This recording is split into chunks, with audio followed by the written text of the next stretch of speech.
Hello, welcome to the School of Applied Sciences. Here today we have an alumna with us who we are incredibly proud of, Alana Cross. She is the Executive Director of the Georgia Commission of Equal Opportunity. And we are so excited that you're here today to tell us your story and tell us how you got from West Point, Mississippi to one of the most important positions in fair and equal housing in the state of Georgia. So Alana, tell us a little bit about yourself. So briefly, I am Alana Cross, and I am a native of West Point, Mississippi. I attended the University of Mississippi in 2003 and completed my studies there in 2006. And I married my husband, Regis, in 2007. We both met at Ole Miss, actually. Oh, I love when that happens. I know, thank you. We met in the union. And so we both share sweet, fond memories of Ole Miss. After getting married, we relocated to Birmingham, Alabama, where he took a job with State Farm Insurance, and I attended the University of Alabama at Birmingham and received my Master of Public Administration. And we enjoyed Alabama. We lived in Birmingham for 4 years. It was great, but we relocated to Atlanta, Georgia through his job, which was in the process of relocating their employees. And so Georgia's home for us now. In Georgia, we have 3 children. We have twin boys that are actually turning 8 next week. And wow. I know. So twin boys that are turning 8 and a daughter that is 6 years old.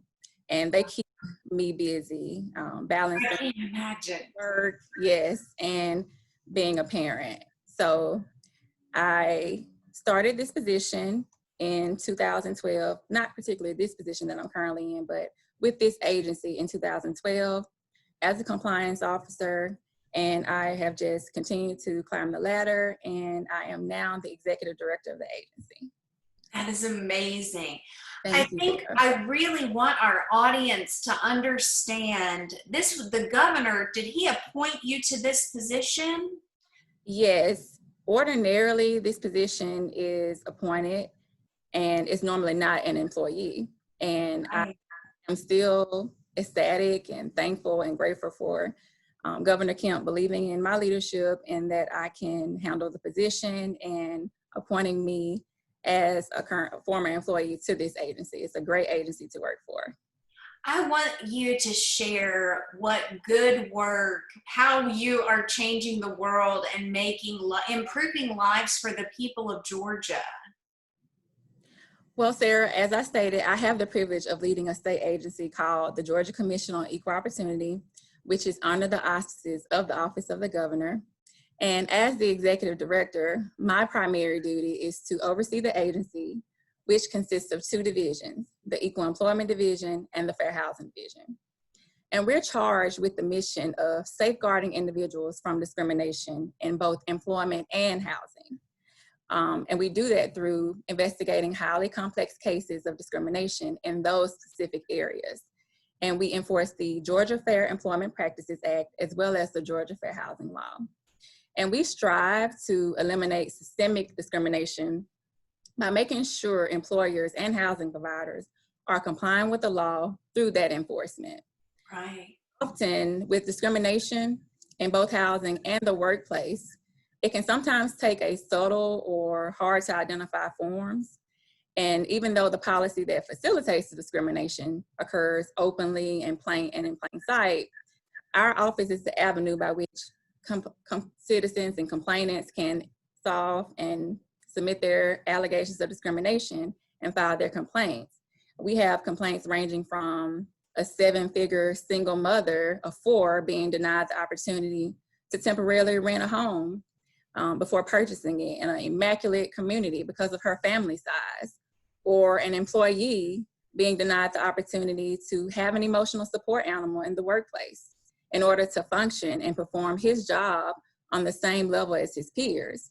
And so it is our duty to ensure equal treatment of all Georgians by fostering a more open and receptive environment in which to conduct business, to live and work. And we're dedicated to promoting fair and inclusive communities and workplaces for the citizens of Georgia. Because essentially, when you think about housing and employment, they both specifically correlate with all of the basic essentials that we rely on daily, such as access to opportunity, education in schools, healthcare, transportation, community amenities, municipal services. And so in short, Sarah, quality housing and inclusive workplace are undeniably the foundations to a greater quality of life. Just because those values of inclusion and equity are just at the bedrock of what we believe at the university and in the School of Applied Sciences, it just makes my heart sing to see our graduates do this kind of work. I'm thinking specifically about how your criminal justice background at the University of Mississippi may play. There's a lot of investigative work. Do you ever reach back to those criminal justice years and how you investigate and research things? Tell me a little bit about how your background at Ole Miss helps you today. Definitely. So I left the law studies program. I was in the paralegal studies arm of the program.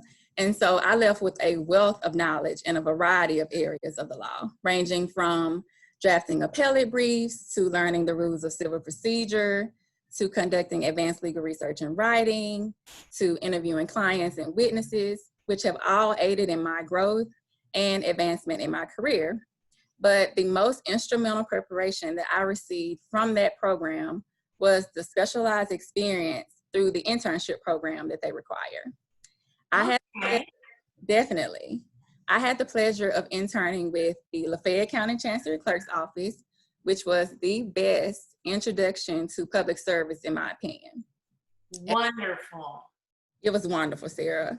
At the Chancery Clerk's Office, I learned what it truly means to be a public servant. And the values that I acquired during that internship have helped shape my career tremendously in public policy. Because as public servants, we are providing a service to all, and we're acting in the public interest. And so in an environment which is completely driven by service rather than profit, there's much more opportunity to improve the livelihood of all people. And there are two key takeaways that I always keep with me from that internship. And they're definitely adaptability and service. So in terms of adaptability, in my role, I'm learning daily that policies and laws change often. I've learned to just always constantly seek and refresh my understanding of the laws and learn to adapt to the change. And in terms of service, citizens are counting on us. They rely on us for assistance. And it's our duty to go above and beyond to assist everyone by providing the same level of service regardless of who they are. So definitely the paralegal studies program prepared me for my current career. Alana, our department has changed just a little in name since you graduated. Yes. It's now the Department of Criminal Justice and Legal Studies. And the program that you went through, paralegal studies, they now call law studies. But that experience hasn't changed. I've actually gotten to go take pictures at some of those law clerking experience, like when our students go in to internships in law firms. Now, I tried to go in the federal building to follow one, and that was a big no-no, right? Right. They were very sweet, but they said, well, we'll talk later, right? Right. But I know that our program continues to give those students the opportunity to interface with agencies like that.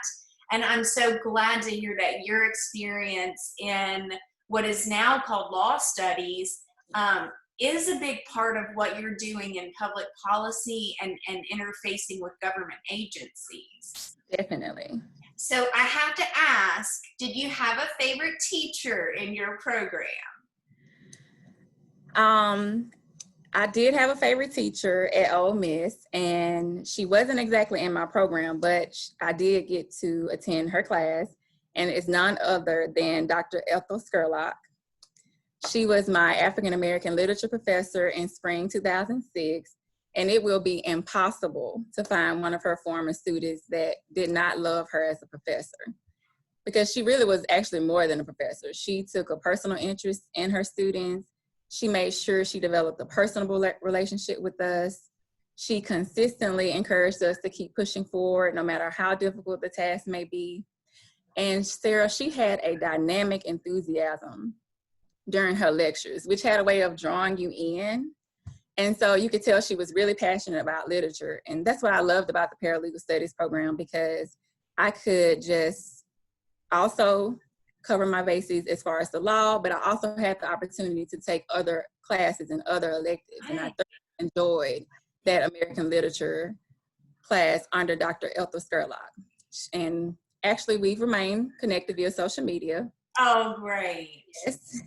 And I also had the opportunity to see her when the university hosted a Black alumni reunion. Did you come to the last Black alumni reunion?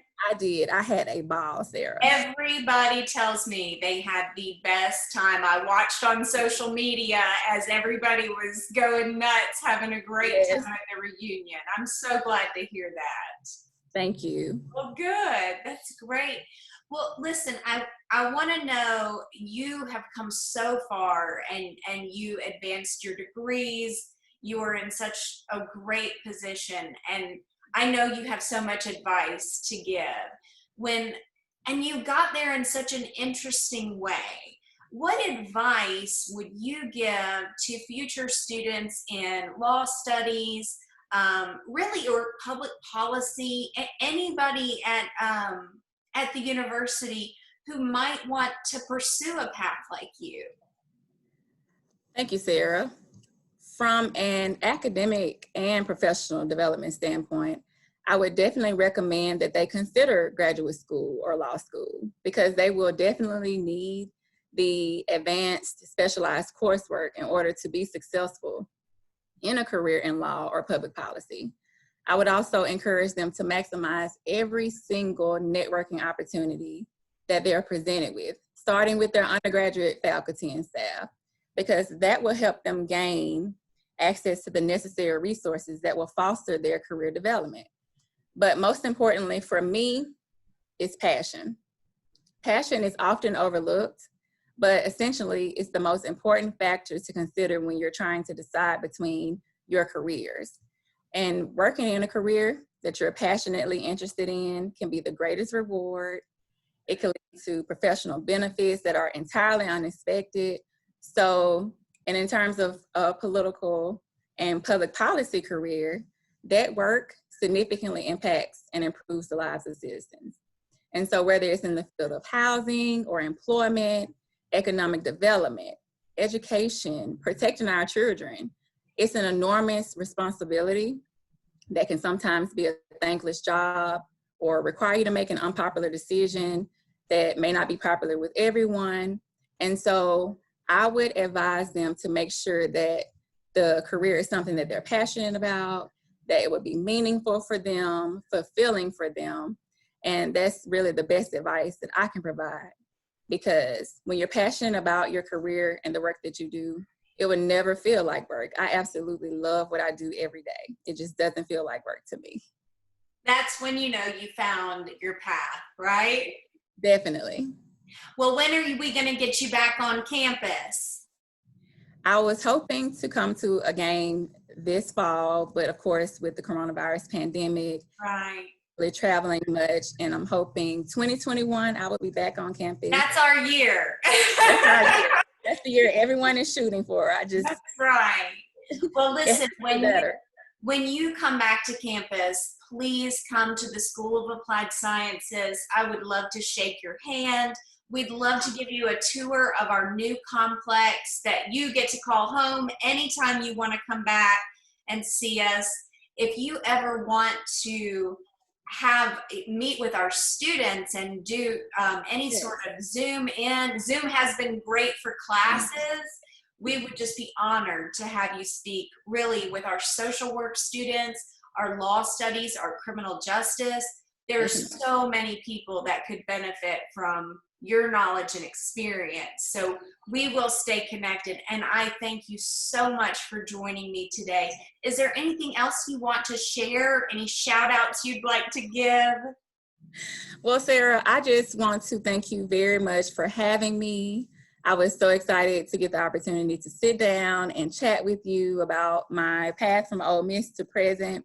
And Oxford and Ole Miss will always hold a special place in my heart. It will always be home to me. So I just really appreciate the opportunity. Thank you so much, Alana. I Thank you, appreciate Sarah. it.